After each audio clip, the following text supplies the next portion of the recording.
Bonjour et bienvenue à la Minute du Conseil en Gestion. Je suis Philippe Ligori, expert comptable, conseil de créateurs et de chefs d'entreprise depuis 25 ans. Si tu utilises ton véhicule personnel pour ta société, tu peux te poser la question de l'achat de ce véhicule par ton entreprise.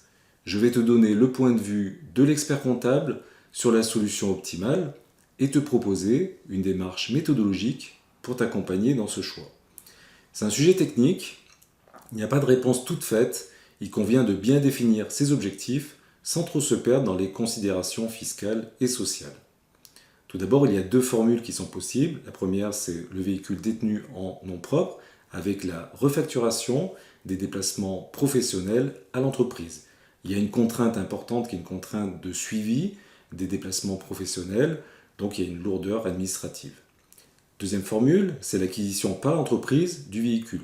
C'est plus simple en termes d'organisation.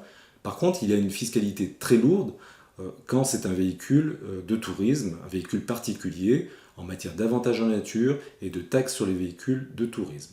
Concernant la démarche méthodologique, je te propose 4 étapes. La première est de bien identifier tes besoins. Quelle est l'utilisation du véhicule? Quel type de véhicule? Est-ce que c'est un véhicule utilitaire? Est-ce que c'est un véhicule particulier? De bien identifier tes objectifs. En matière de coût, est-ce que tu vas privilégier la formule la moins coûteuse pour l'entreprise ou est-ce que tu vas privilégier la maximisation de tes revenus, quel que soit le coût pour l'entreprise?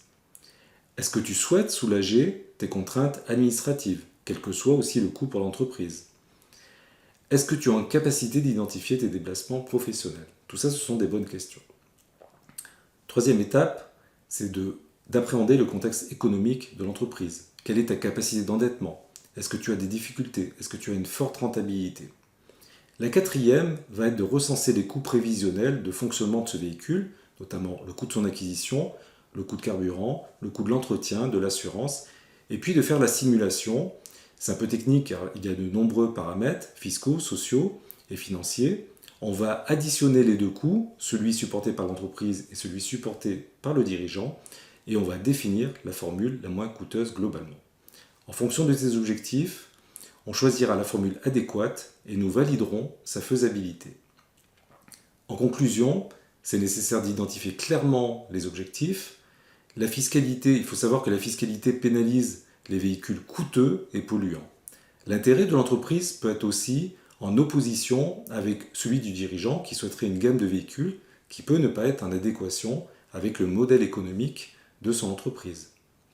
Une fois qu'on aura défini la bonne formule, on parlera du mode de financement, emprunt ou location. Il faut savoir que le choix de la formule n'est pas immuable. On peut aussi racheter le véhicule à son entreprise ou l'entreprise peut racheter le véhicule du dirigeant, ce qui peut avoir un impact sur l'avantage en nature dans le cas des véhicules de tourisme. Merci pour ton écoute. N'hésite pas à commenter, poser des questions. Tu peux aussi t'abonner pour avoir des conseils sur la maîtrise des chiffres et des bonnes pratiques pour développer ton entreprise en toute sérénité. Je te remercie, je te dis à bientôt pour un prochain épisode.